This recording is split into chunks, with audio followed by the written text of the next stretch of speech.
Buenos días. Uno de los propósitos de la Corporación Universitaria Remington es estimular a los gestores exitosos de ideas, de empresas y de negocios, de modo que sirvan de ejemplo y de motivación a las generaciones futuras. En este espacio y durante una hora, el personaje invitado atenderá las inquietudes del orden profesional y empresarial que les serán presentados por la doctora Patricia Vázquez Posada, asesora de la Rectoría, y el doctor Pedro Juan González Carvajal, rector. En este diálogo, se espera que el invitado narre la manera como ha sabido sacar adelante sus proyectos, las dificultades y los aciertos que lo han acompañado y el mensaje que él entrega desde su experiencia a quienes hoy están emprendiendo el camino de la creación de riqueza. Nuestro invitado el día de hoy es el doctor Juan Rafael Cárdenas Gutiérrez. El doctor Cárdenas es ingeniero civil de la Facultad de Minas de la Universidad Nacional de Colombia en Medellín. Inició su trayectoria de 52 años en la compañía Coltabaco, donde inició con el cargo de coordinador de fábricas hasta llegar a la vicepresidencia ejecutiva. En el sector educativo, el doctor Cárdenas también ha realizado grandes contribuciones, participando activamente en la fundación de la Universidad EAFIT y haciendo parte del Consejo Superior desde su creación, ente que presidió por cerca de 10 años consecutivos. Igualmente ha participado en la Sala de Dirección General de la Escuela de Ingeniería de Antioquia y contribuido con el desarrollo de la Facultad de Minas a través de Prodeminas. En programas de beneficio social ha estado vinculado con varias organizaciones sin ánimo de lucro como lo son Codesarrollo, Fundación Carla Cristina, Club Rotario de Medellín y Medellín Cultural Teatro Metropolitano. Bienvenido. Bueno, muy buenos días para todos y para todas a lo largo y ancho del país. Para la comunidad universitaria Remington es un verdadero motivo de orgullo contar hoy con una persona de altas calidades humanas y profesionales. Un ser cívico en todo el sentido de la palabra, doctora Patricia. Buenos días. El doctor Juan Rafael Cárdenas, que para nosotros ha sido un símbolo de pujanza, desarrollo, ética y sobre todo de contribución al desarrollo social de la ciudad, del departamento y del país. Doctor Juan Rafael, muy buenos días y mil gracias por estar con nosotros. Muy buenos días, doctor Pedro Juan y Patricia. Doctor. Yo les agradezco mucho esta invitación, me siento muy honrado, estoy dispuesto a prestar la colaboración que puedan considerar y ante un auditorio tan especial me sentiría muy contento si por lo menos el 1 o el 2% de lo que yo diga sea aprovechable y sea útil para el auditorio. En todo caso, tal vez al principio, como no estaba el parlante, muchas gracias por esta invitación. Soy un admirador de lo que viene haciendo la Corporación Universitaria Remington, con la cual he tenido nexos bastante tiempo atrás, con la familia Vázquez, tuve varios nexos, inclusive tal vez ahora podemos ver. Yo les cuento que yo prácticamente fui constructor de este edificio donde estamos. Sí. Porque aquí fue donde estuvo Colombiana de Tabaco muchos años. Teníamos antes un edificio muy antiguo, se tumbó y se construyó este edificio que en su momento fue uno de los edificios mejores de la ciudad, con los acabados más especiales, muy bien ubicado, con unas áreas de funcionales, oficinas, etcétera, muy eficientes, y me alegra sobremanera que ese edificio que fue construido inicialmente para la empresa Compañía Colombiana de Tabaco esté siendo ocupado ahora por una entidad de tanta significación y que viene prestando un servicio tan eficiente y tan eficaz a nuestra ciudad y al país, como es la Corporación Universitaria Remington. Participé inclusive en la negociación de este edificio. Claro. Cuando nosotros estamos aquí y nos fuimos a Santillana, que es hacia el Poblado, el doctor Jorge Vázquez estuvimos conversando en varias ocasiones, porque ellos tenían muchos deseos de instalarse en este edificio. Me comentó que quería concentrar parte de la universidad acá. Inicialmente se hizo una operación en la cual se les alquiló este edificio y posteriormente La familia Vázquez es una familia muy hábil en sus negociaciones y demás, y logró convencernos y se hizo la operación de venta. Y me complace mucho que ahora esta corporación esté siendo dirigida y con un rector de la calidad, el doctor Pedro Juan González, a quien conozco desde hace mucho rato, una persona que reúne varias condiciones académicas, de progreso, de inquietud, de innovación, periodista, mueve opinión, es una persona que no se queda quieto, inquieta, pero inquieta en el buen sentido de la palabra, buscando siempre lo mejor para sus estudiantes, para la comunidad, etcétera. Yo francamente, por una parte, los felicito a ustedes de su vinculación aquí a la Corporación Universitaria Remington y por tener estos directores, al doctor Pedro Juan en la rectoría y la familia Vázquez orientando toda la universidad. Gracias, doctor.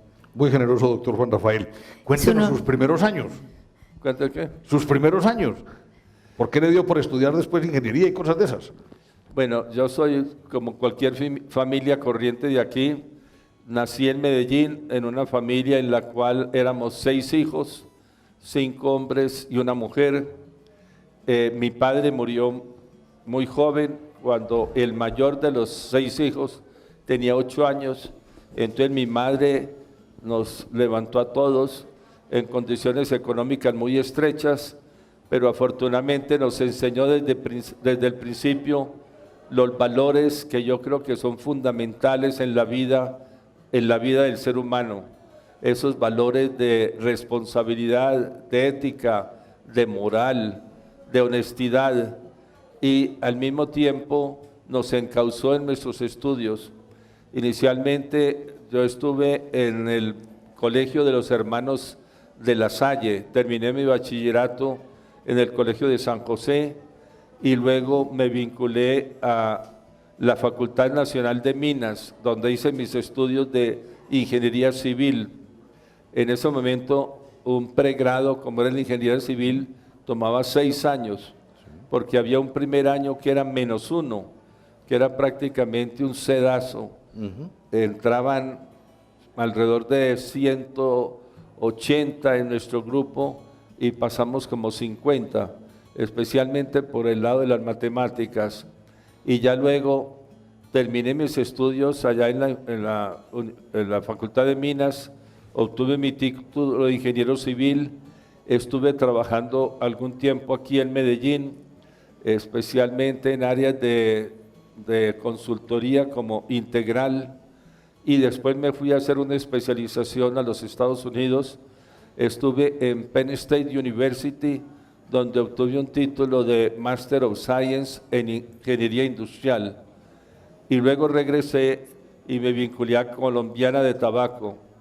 Colombiana de Tabaco, donde estuve 52 años trabajando en la Colombiana de Tabaco. Qué maravilla. Ustedes dirán, mucho tiempo y uno se aburre trabajando 52 años en una misma organización. Pues yo diría, en primer lugar, el tiempo pasa volando. En segundo lugar, durante mi vinculación a Colombiana de Tabaco, me tocó y correspondió no solamente las actividades relacionadas con el tabaco, con la producción de los cigarrillos, sino también hace algunos años aquí en Medellín para las empresas la política era la diversificación. Entonces Colombiana de Tabaco no fue ajena a ese programa, a esa política, y nos embarcamos en negocios distintos a la producción de cigarrillos y comercialización del tabaco. Entonces fue así como hicimos una asociación con una firma multinacional, la Kimberly Clark Corporation, y estuvimos produciendo aquí en Barbosa, donde construimos una fábrica, papel para cigarrillos, el que envuelve el tabaco. Ese papel no se producía en el país y estábamos en una época en que no había divisas, el gobierno no autorizaba fácilmente las importaciones. Entonces en la empresa estuvimos analizando qué podíamos hacer y llegamos a la conclusión que para evitar problemas lo mejor era producir, y así fue como se desarrollaron distintas empresas.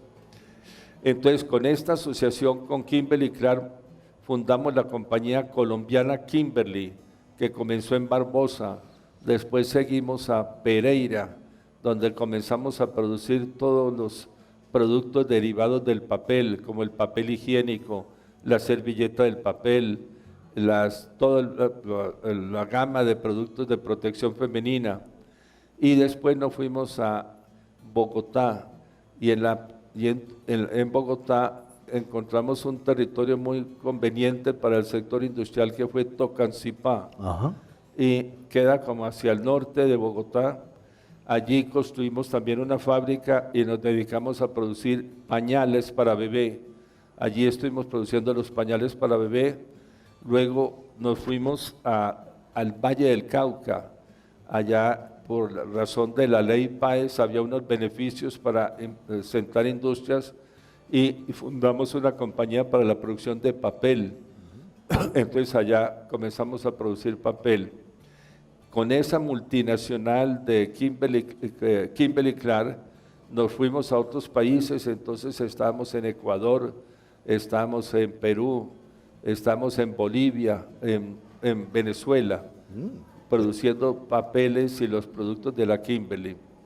O sea que un área de diversificación de Colombiana de Tabaco fue esta área de los papeles, y nos dejó grandes enseñanzas, porque trabajar con empresas tan organizadas y con tanta experiencia como la Kimberly Clark enseñan sobre todo a planificar, que es fundamental, hacer el seguimiento de los distintos negocios, buscar eficiencias, buscar rentabilidad, y nosotros a su vez les enseñamos a ellos la importancia que le damos al personal, al sector humano. En Colombiana de Tabaco siempre una de las características ha sido el tratar al personal en las mejores condiciones posibles, porque nosotros estamos convencidos de que el personal es fundamental para que una empresa progrese. El personal se estimula, se capacita, y al fin y al cabo son los que van a estar desarrollando las actividades.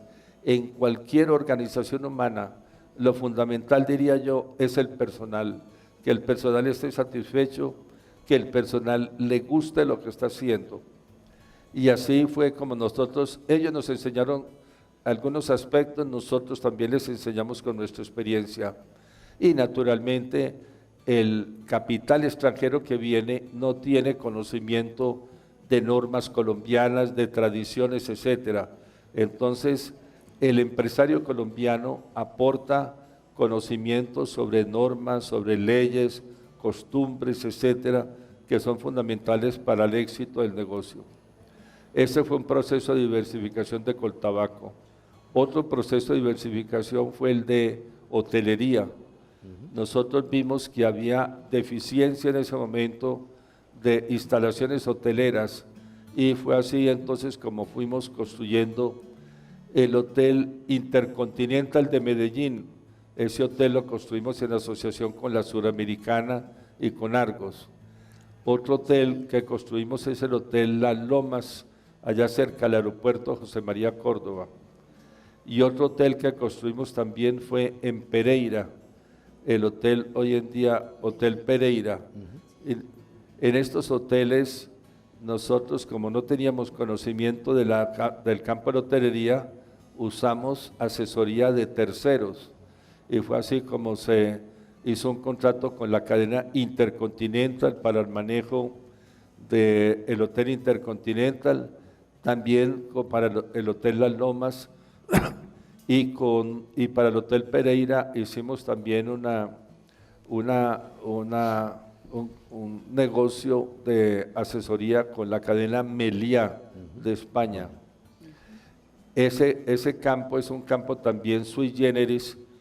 Todos los negocios son distintos, y muchas veces es importante más bien utilizar el conocimiento y el potencial que tiene las entidades que conocen el negocio. En cambio, si uno fuera a manejar un hotel, no sabe cómo manejar Por Dios. el control de todas las dotaciones del hotel, el manejo del personal, etcétera. En cambio, entidades que están en eso, como la Intercontinental, pues facilita mucho. Entonces nosotros hacíamos una asociación en la cual teníamos ese know-how utilizándose en el manejo, y nosotros participamos en la dirección del hotel con la misma cadena. Así lo hacíamos en Las Lomas, en el Intercontinental, y después. Ese fue otro negocio de diversificación, el de lotería. Otro negocio de diversificación que tuvimos nosotros es el de la construcción. Nosotros, viendo que había un déficit de vivienda muy grande, porque ese ha sido uno de los problemas del país, entonces nos dedicamos a construir vivienda. Nos dedicamos especialmente a la construcción de edificios para apartamentos. En esto, afortunadamente, contamos con líneas de financiación muy buenas, que ustedes recuerdan, por ejemplo, el caso de Conavi, Sí. que financiaba la construcción de vivienda. Nosotros éramos socios de Conavi en un 10% o 15%, y por consiguiente nos facilitaba el obtener recursos de esta corporación. Entonces así fue como estuvimos construyendo vivienda aquí en Medellín, especialmente. Estuvimos en el Valle del Cauca, en Cali, estuvimos en Bogotá, estuvimos en Bucaramanga construyendo vivienda. O sea, estos son los tres principales giros de diversificación que tuvimos en Colombiana de Tabaco, sin descartar otras pequeñas inversiones en las cuales también estuvimos, como es el caso de la reforestación, que es una de las necesidades en Colombia principales, porque permite, por una parte, utilización de tierras adecuadas, por otra parte, el clima. El clima permite aquí obtener árboles en unos 15, 20 años, cuando en otras latitudes se demora 50, 70, 80 años. Entonces nosotros construyamos, nos metimos también pues en el negocio de la reforestación a través de Bosques de Antioquia, y estuvimos reforestando aquí parte de Antioquia y de otros territorios. Este es un país inagotable, y lo único que se necesita es gente con ganas de hacer las cosas y educada, que sepa qué es lo que se debe hacer. Sí. Doctor Juan Rafael, a través de la historia empresarial de Antioquia y de Colombia, Coltabaco fue símbolo de pulcritud, no solamente de eficiencia empresarial, sino de pulcritud, manejo ético de los negocios, responsabilidad social, cuando en esa época no se hablaba del tema. Su formación lasallista, su paso por el seminario, me lo contó un pajarito, eso llegó a formar de alguna manera un carácter muy especial. ¿Por qué no nos cuenta eso? Pues yo sí creo que imprime, porque yo comencé primero en el colegio de San José, y luego me sentí con una vocación de sacerdote, y me fui y estudié en el seminario. Estuve 3 años en el seminario. En realidad, pues me sirvió mucho, porque es un proceso de formación importante, formación de todo lo que ustedes se pueden imaginar desde el punto de vista de formación de religión, de principios morales, éticos, etcétera. Al mismo tiempo me tocó pues comenzar a estudiar lenguas muy foráneas, como griego, latín, Maravilla. traducir muchas obras de estas de latín, etcétera. Y eso naturalmente me sirvió. A los 3 años yo sí llegué a la conclusión que ese territorio no era el mío, Sí. pero me había servido para una cierta formación, y regresé al colegio de San José. Fueron 3 años en mi formación que considero muy útiles, de los cuales no me arrepiento y que me sirvieron. Y ya luego regresé para terminar mi bachillerato en San José. Ante su pregunta, doctor Pedro Juan, esta es otra de las cosas que yo creo que es importante para ustedes como estudiantes, y es esta. Yo terminé mis estudios en el Colegio de los Hermanos de la Salle, pero después de que uno hace su carrera y comienza su actividad profesional, yo creo que uno se siente, digamos, con la obligación de tratar de colaborar algo con quienes lo educaron. Y fue así como yo regresé otra vez a participar en algunos programas con los Hermanos de la Salle. A pesar de mi actividad pues en Colombiana de Tabaco, etcétera, nosotros constituimos una asociación de exalumnos que llamamos Asociación Lasallista de Exalumnos, Aldea. A través de esa asociación nosotros prestamos servicios a los colegios de la Salle, distinto tipo de servicio desde el punto de vista más que todo de cultural, de orientación, etcétera. Y también le prestamos servicios a la comunidad, le prestamos servicios a los socios lasallistas, y con esa asociación lasallista estuvimos hablando con los hermanos de aquí. Los hermanos de la Salle no tenían una universidad, ellos están en educación primaria y secundaria, pero tienen 80 universidades en el mundo. Y dijimos, hombre, ¿por qué no fundamos una universidad de la Salle aquí? A ellos les pareció bien. Entonces, entre los exalumnos y los hermanos de la Salle, constituimos lo que es la Corporación Universitaria Lasallista, que está en Caldas. No sé si posiblemente algunos de ustedes la conocen. Es la primera experiencia en el mundo, en que una universidad es fundada no solamente por los hermanos, sino los hermanos y los exalumnos. En todas las otras universidades del mundo han sido fundadas por los hermanos. Aquí fue por hermanos y por exalumnos. Y nosotros continuamos muy de cerca en ese proyecto. Esta universidad no es tan grande como la que ustedes tienen acá. Tiene alrededor de unos 1.700 estudiantes y tiene el campo de la administración, campo de la ingeniería, campo de la educación. Es una universidad más orientada como hacia el campo. Por eso tenemos programas de administración de empresas agropecuarias, ingeniería de alimentos, etcétera. En esta corporación la manejamos entre las dos entidades, los hermanos de la Salle y los exalumnos. Entonces, participamos en el Consejo Superior. Los hermanos de la Salle nombran sus representantes, que son hermanos, y los exalumnos nombramos representantes. Tenemos la fortuna de tener en el Consejo Superior a su rector, el doctor Pedro Juan González, es miembro del Consejo Superior de la Universidad de La Salle, y tenemos nexos. Estamos muy satisfechos por esa contribución que estamos haciendo en el campo educativo. Entre otras cosas porque yo personalmente, y en eso me acompañan muchos, yo creo que lo fundamental en la vida, aparte de los valores humanos que comentaba ahora, y de ciertos principios como de motivación, de todo lo que podríamos hablar más adelante, está el de la educación. La persona hoy en día está obligada a educarse.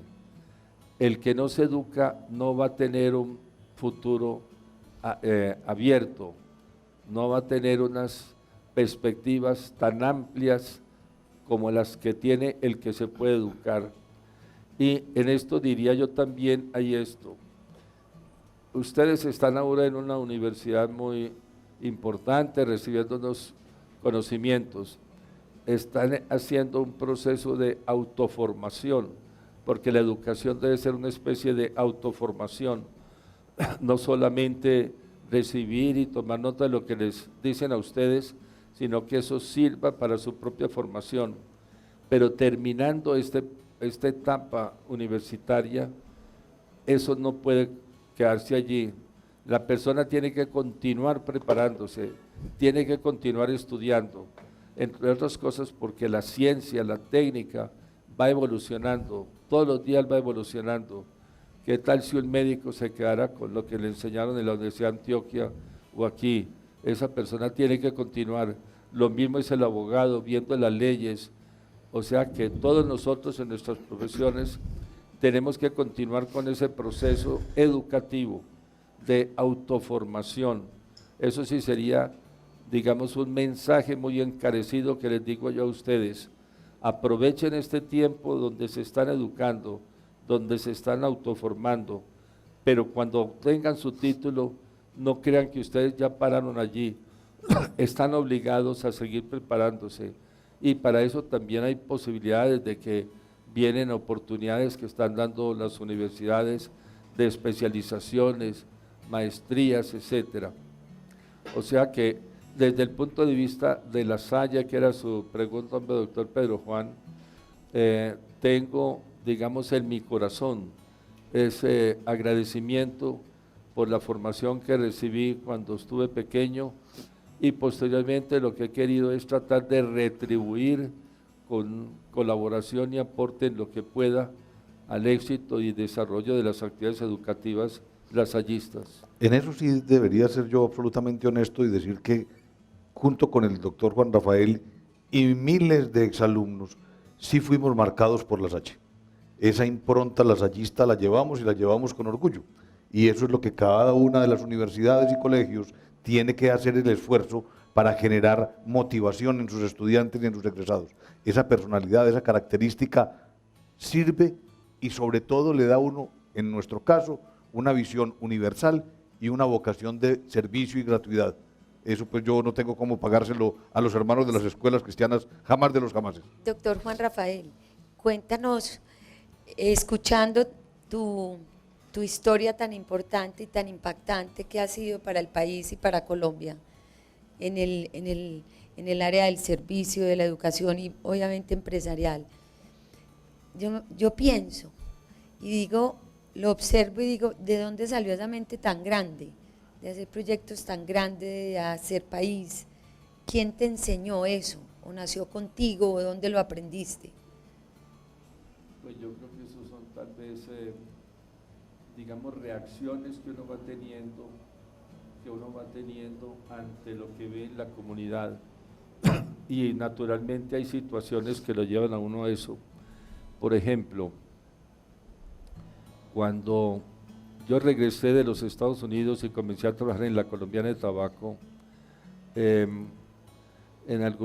llevaba unos 2 o 3 años aquí en el país, y nos invitó a algunos empresarios el presidente de la ANDI, de la Asociación Nacional de Industriales, a decirnos, hombre, he estado recibiendo inquietudes de las distintas empresas de que aquí no se encuentran administradores de empresas disponibles.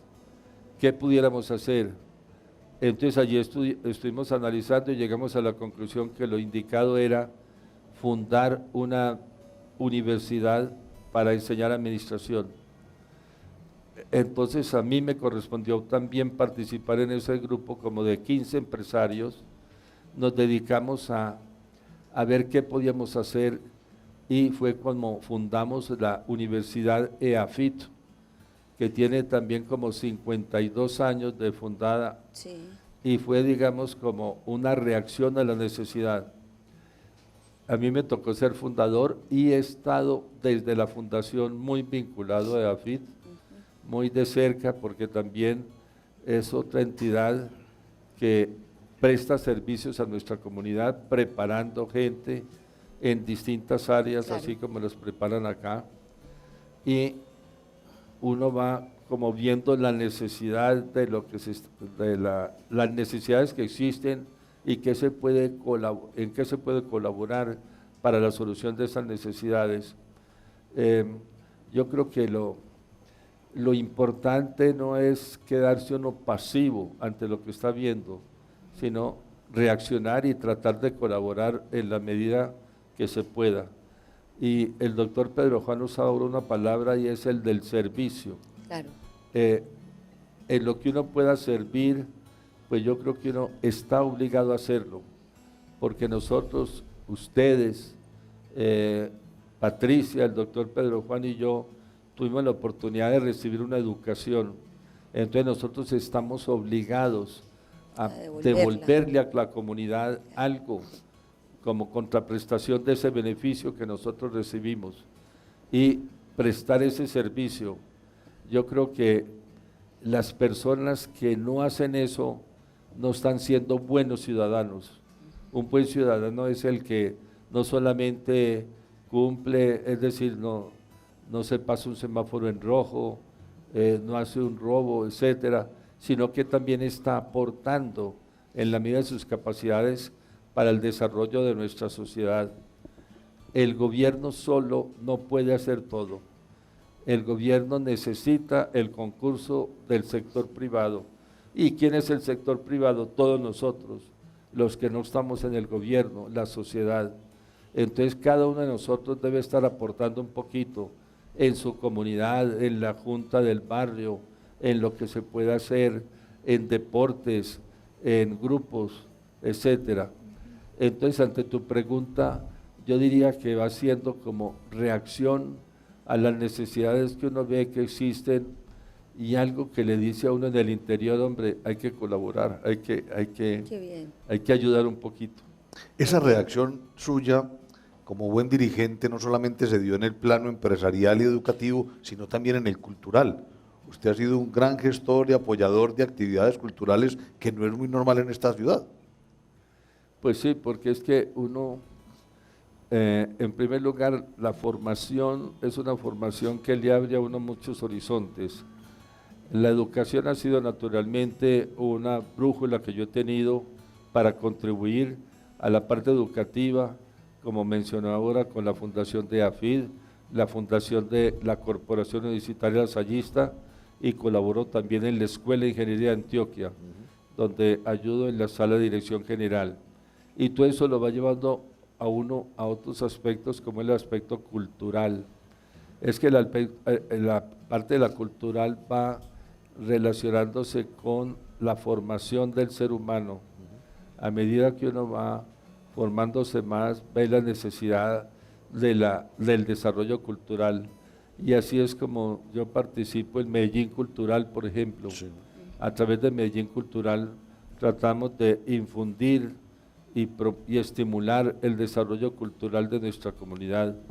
Tenemos, por ejemplo, el Teatro Metropolitano. Sí. El Teatro Metropolitano, que seguramente todos ustedes conocen, es un centro donde se puede obtener y disfrutar muchas de las artes, especialmente musicales, tanto música popular como música clásica, al mismo tiempo otro tipo de aspectos. Y desde el punto de vista cultural, pues participo también en una organización de la cual soy miembro, que es el Club Rotario Medellín. Claro.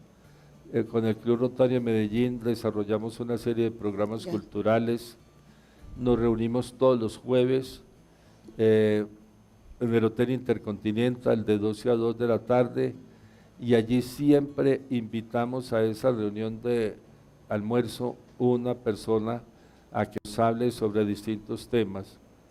Hemos tenido la fortuna de tener al rector de ustedes allá en una de las charlas que nos hablaba de geopolítica, que ha sido una de las especialidades de él, y invitamos gente de distintas profesiones en materia de salud, en materia de literatura, en materia de ingeniería, etcétera. Y así va entrando uno a otras áreas, digamos, del conocimiento, y va uno autoformándose, porque es un proceso de autoformación, ¿no? Con su capacidad de trabajo queda demostrada esa aseveración norteamericana de que solamente los ocupados tienen tiempo, ¿no?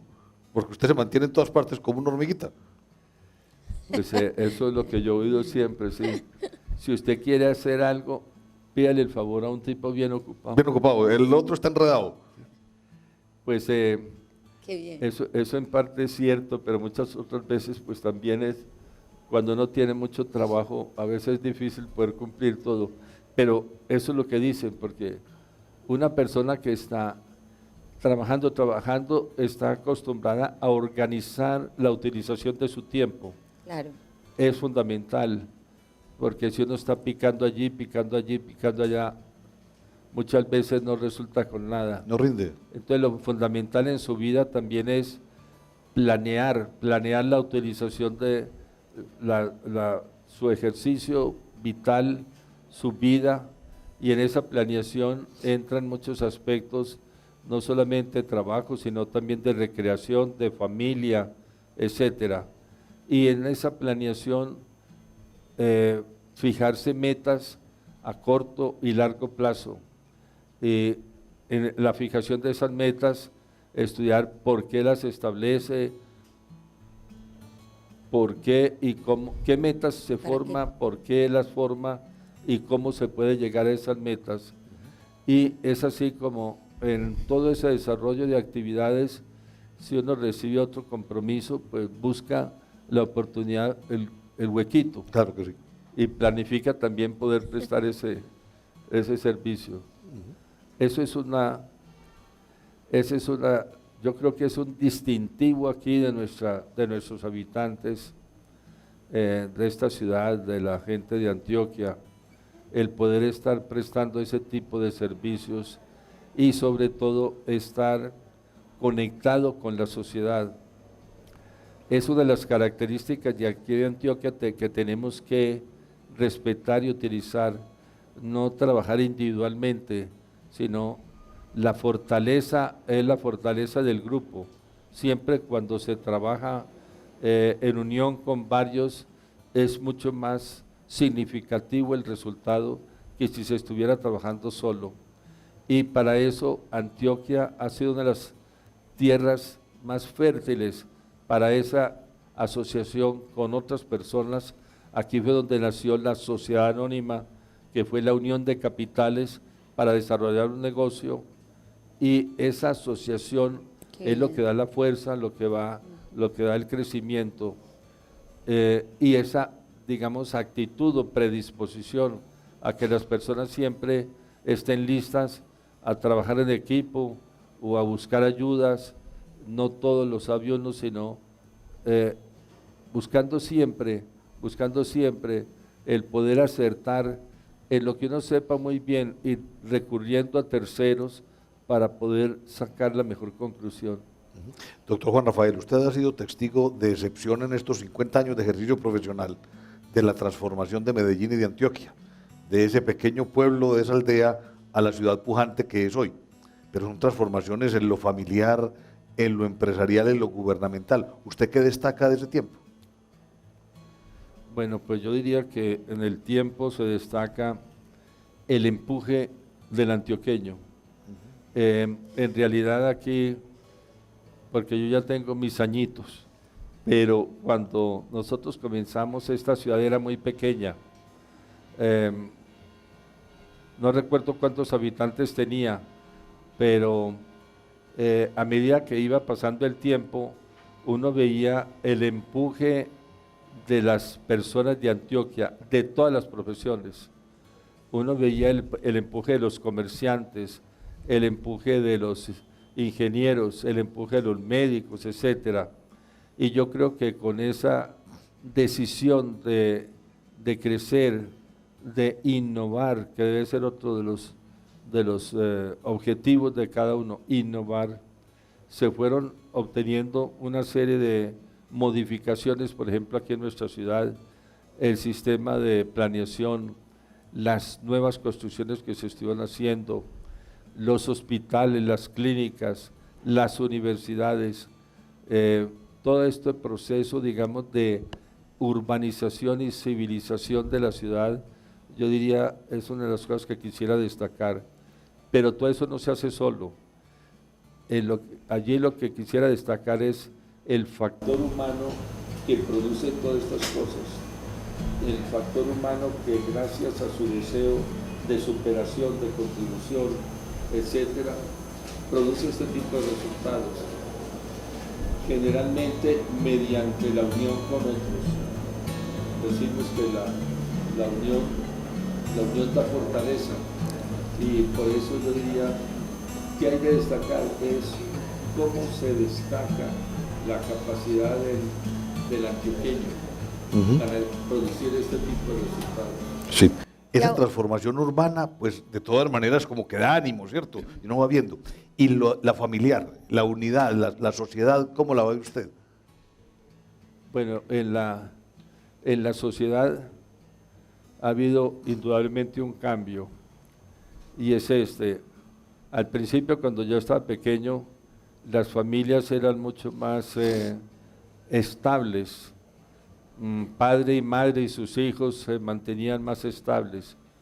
Hoy en día se viene presentando un proceso de transformación donde las familias en esa época eran familias de un número mayor de hijos. Uno veía familias con 12, 10, 9, 8 hijos. 14. A medida que fue pasando el tiempo, desde el punto de vista familiar, y en ese momento la familia también era importante como escuela. Padre y madre ayudaban a formar los hijos y en una forma Claro. reiterada, con las tradiciones que tenía el padre y la madre. La madre muchas veces sin haber ido a la universidad, pero con un sentido común y una inteligencia muy, muy buena, enseñando a que se tenía que trabajar, a que se tenía que ser responsable, honesto, etcétera, a que había que educarse. A medida que va pasando el tiempo, uno ve que la civilización trae sus consecuencias y naturalmente también las circunstancias económicas. Entonces ya las familias dejaron de ser tan numerosas. Padre y madre tienen 2 hijos, 3 hijos, pero ya no se ven esas familias tan numerosas. Y continúa ese proceso de transformación. Infortunadamente, diría yo, la familia ha venido recibiendo unos golpes fuertes porque se ha perdido la estabilidad en el matrimonio. Hoy en día los matrimonios se hacen fácilmente, pero luego en un corto o mediano plazo el matrimonio desaparece. Eso era muy escaso antes. Entonces, ¿qué sucede con ese fenómeno? Es un fenómeno donde el papá y la mamá, pues cada uno sigue por su lado, pero ¿quiénes sufren en su gran parte? Los hijos, porque ya la educación comienza a estar un poco coja. Antes era el papá y la mamá que educaban, hoy en día ya cuando el hogar se desbarata, los hijos van por un lado y el papá y la mamá van por otro. Entonces allí hay un efecto que yo diría no es bueno. Ojalá nosotros pudiéramos encontrar la fórmula para que los matrimonios que se hacen hoy en día fueran más estables, que las personas que se casan tuvieran una mayor conciencia de que el paso que están dando es para toda la vida, que no va a ser para 2, 3 años, porque eso tiene como consecuencias, como les digo, la educación de sus hijos, la formación de sus hijos. Ese es uno de, digamos, de los fenómenos que yo he venido encontrando en cuanto a la transformación familiar, sin descartar naturalmente que los padres y las madres pues siguen ejecutando y desempeñando sus posiciones mucho más con toda responsabilidad, pero yo diría esa separación y esa desaparición del hogar tiene consecuencias, yo diría, para los hijos. Y iba a comentar también que desde el punto de vista de esas familias que hoy en día están teniendo esa transformación, ya no se tiene lo que se tenía antes, que era el ambiente familiar que unía a los hijos, la familia, y que señalaba derroteros a la familia y establecía nexos inclusive con otras familias, y se mantenía una sociedad pues relativamente estrecha y organizada. Es uno de los aspectos que yo diría que se han visto en la transformación familiar, respetando pues naturalmente las decisiones, porque cada persona es dependiente y actúa de su manera, pero si uno pudiera encontrar la fórmula, yo creo que sería una varita mágica, encontrar que los matrimonios pudieran ser un poco más estables hoy en día, a semejanza de lo que eran anteriormente. Sí. Doctor Juan Rafael, ¿y la evolución de lo público, del Estado, para nuestro caso la alcaldía y la gobernación? Pues yo diría que el Estado ha continuado en una forma naturalmente cada vez más demandante de servicios y el Estado tratando de hacer lo posible porque muchas son las necesidades y los recursos son limitados. Yo creo que anteriormente había más participación en el Estado del sector empresarial, había más cercanía del Estado con distintos órganos del gobierno. Yo creo que hoy en día ha habido una cierta separación que no es buena. Debe haber pues esa colaboración más estrecha, pero era fácil encontrar que las posiciones del departamento de Antioquia, las secretarías de despacho fueran desempeñadas por empresarios que prestaban ese servicio, y yo creo que el empresario puede aportar también algo muy importante porque se despega un poco de lo que es la parte política, no va pues tanto en función de política, sino en función de producir unos resultados, y puede hacer unos aportes desde su punto de vista empresarial. Lo que pasa es que el Estado hoy en día está cada vez más comprometido y más obligado porque la población viene creciendo. Este país antes era de 10, 12 millones de habitantes, hoy tenemos como 45 millones de habitantes, necesitamos vías, necesitamos hospitales, necesitamos educación oficial, desde la primaria hasta secundaria, o sea que, y todo eso cuesta, y los recursos del Estado no alcanzan para atender todas estas necesidades. Entonces el Estado se tiene que ingeniar fuentes de recursos, porque de otra manera no estaría cumpliendo con su cometido. Y allí es donde yo diría que el sector privado puede hacer unos aportes importantes, porque el sector privado viene con una escuela de formación de sus planes, de sus presupuestos, de utilizar eficientemente los recursos de que se dispone. Hoy en día uno ve por la prensa que el Estado tiene miles y miles de millones de pesos de demandas contra el Estado. Si el Estado perdiera todo eso, pues no hay plata para pagar y estaríamos quebrados. Entonces está haciendo falta en algunas funciones del Estado un poco más de responsabilidad y de conciencia, que las determinaciones que se tomen sean unas determinaciones que van a traer consecuencias favorables. Muchas veces en el Estado se toman decisiones únicamente como por salir del paso, pero cuando se está en el sector privado, en las empresas, la decisión se tiene que tomar en función del futuro. Yo no puedo tomar una decisión en una empresa como para salir del paso en media hora, una hora, un día. Cuando tomo una decisión tiene que ser porque estoy pensando en el mes, en el año, en los distintos años de la empresa. Y esas decisiones que uno ve en el Estado, que son materia de demanda, es quizás porque los jefes toman decisiones para quedar bien en un determinado momento, pero luego vienen las consecuencias desfavorables. O sea que yo diría el Estado continúa creciendo dentro de sus limitaciones, pero en lo que sí me gustaría ver es que se pudiera mantener como un mayor entrelazamiento y mayor unión entre el sector empresarial y el gobierno. Hay naturalmente a través del grupo empresarial de la ANDE y otros grupos, pero yo diría desde el punto de vista de ejercicio de posiciones del Estado, en manos de personas del sector privado, que lleven esa impronta del sector privado a muchos de los oficios y posiciones del Estado. Ya.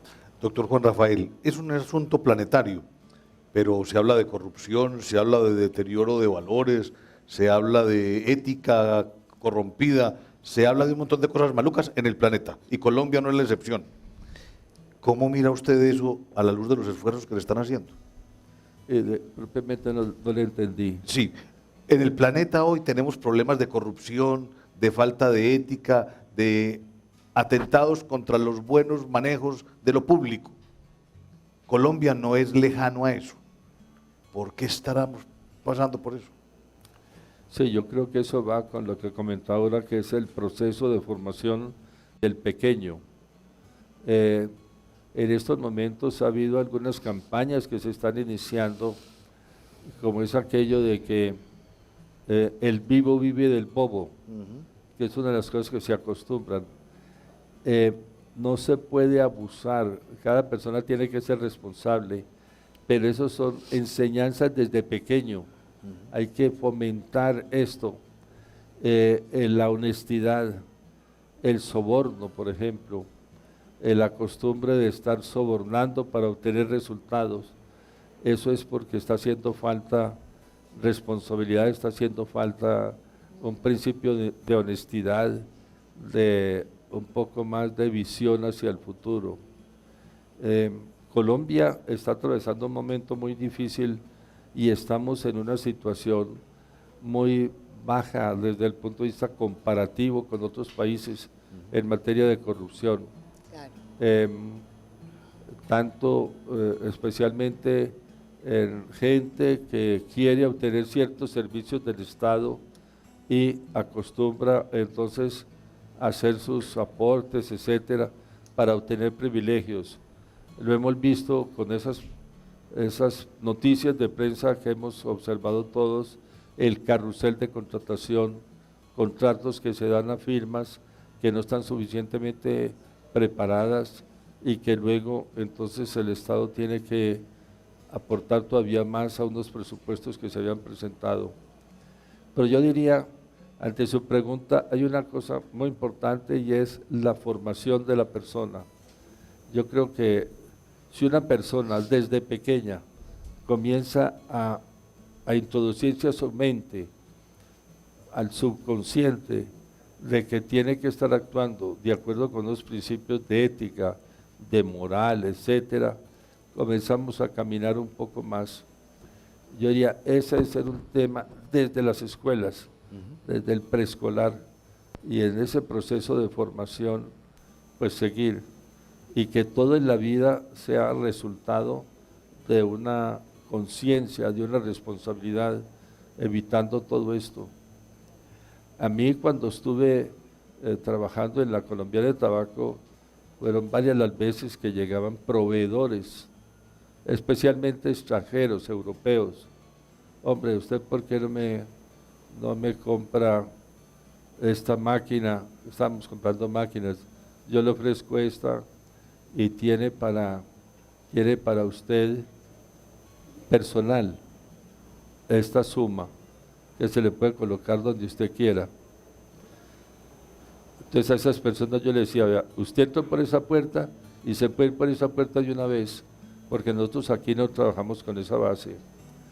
Aquí ese tipo de digamos, de ofrecimientos, de prácticas que se ve, y de actitud, son los que vienen degenerando las actuaciones.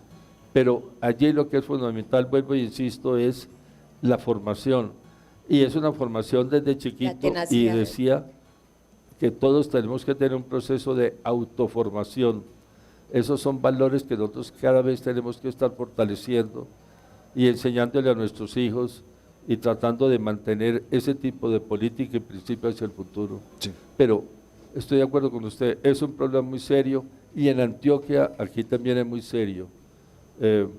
Hay muchos problemas que se están viendo en contrataciones, especialmente contrataciones del Estado, donde las firmas inescrupulosas ofrecen y obtienen contratos como reciprocidad por esos estímulos. Doctor Juan Rafael, se nos está acabando el tiempo y de cara al futuro, ¿usted qué cree que le falta a Antioquia para poder ser competitivo, para que vivamos más contentos y estemos más comprometidos con el futuro?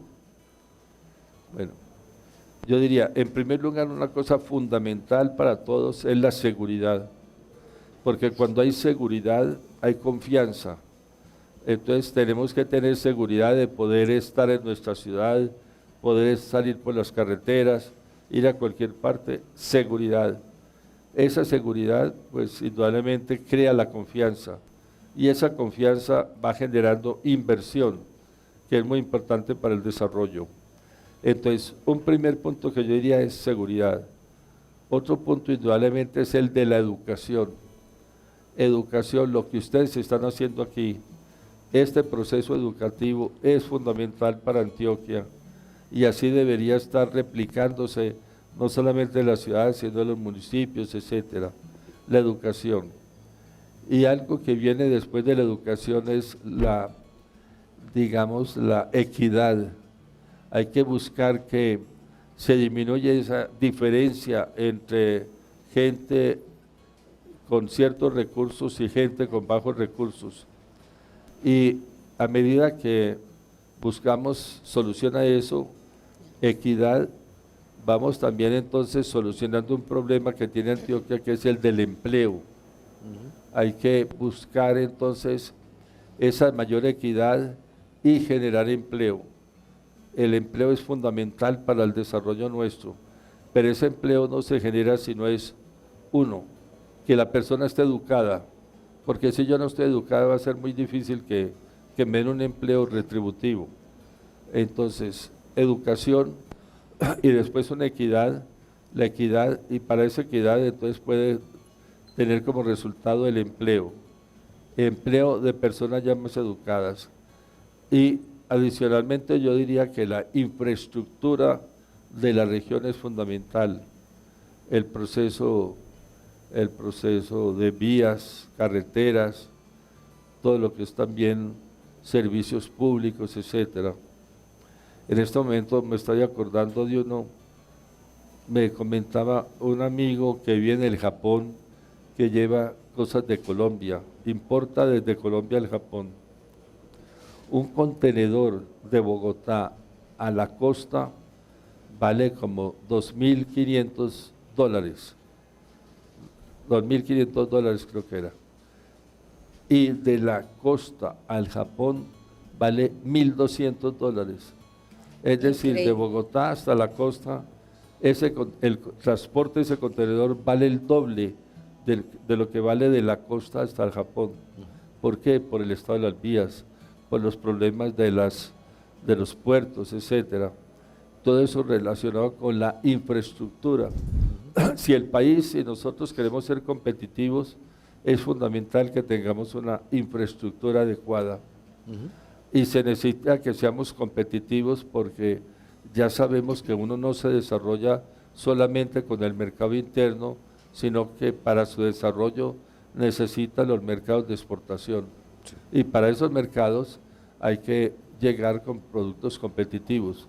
Uno puede producir muy eficientemente aquí en Medellín, pero al sacarlo a la costa ya comienza a perder competitividad y va a luchar contra otros productos que no tienen ese problema. Queda muy dura la pelea.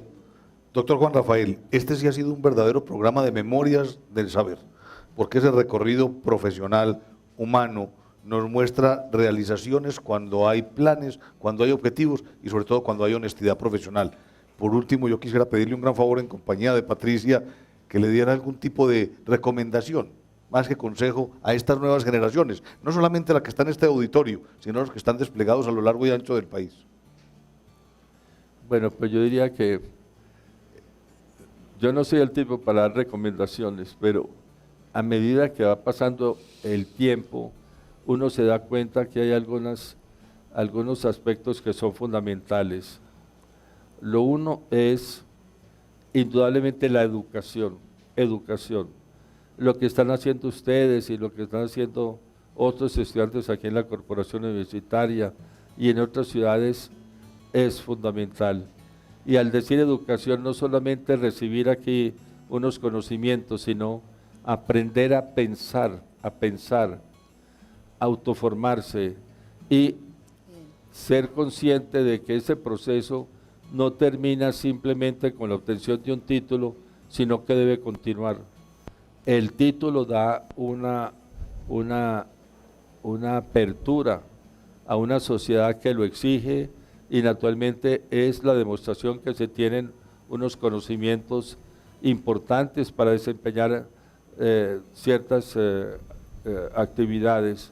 O sea que es importante seguir trabajando para obtener ese título, educarse y no solamente pues educarse desde el punto de vista de recibir unos conocimientos, sino aprovechar y ser consciente e ir un poco más, reflexionar, pensar qué se puede hacer. Hoy en día cada vez es más fuerte ese proceso de innovación. Ya que estoy estudiando, ¿qué puedo hacer yo para innovar? Innovar en lo que estoy aprendiendo, innovar en mis actividades, innovar en mis relaciones, etcétera. Luego, algo que yo considero que sería muy importante es ese proceso de educación.